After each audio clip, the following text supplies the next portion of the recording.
saya selega.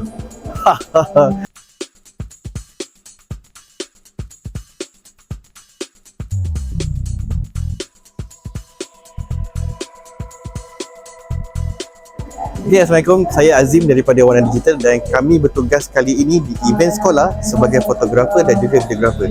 Dan kami kena provide live update foto di mana para penonton ataupun peserta boleh download gambar on the spot dan upload di media sosial masing-masing. Dan Alhamdulillah, saya mula risau tau. Saya risau kalau hall tu just guna public wifi, of course tak stabil. Nak upload satu gambar, dua gambar memang akan problematik kat saya. Dan Alhamdulillah, saya tahu Rakfai cover internet dekat hall ni, saya selega. Saya boleh upload gambar 200-300 keping dalam masa one time without any problem. The speed, the stability sangat stable dan saya senang untuk buat kerja saya. Dan insyaAllah semua peserta daripada event sekolah kali ini boleh download gambar dan saya buat upload gambar pun dalam kerja yang sangat-sangat mudah. So thank you Rakfai kerana memudahkan kerja saya. Thank you so much.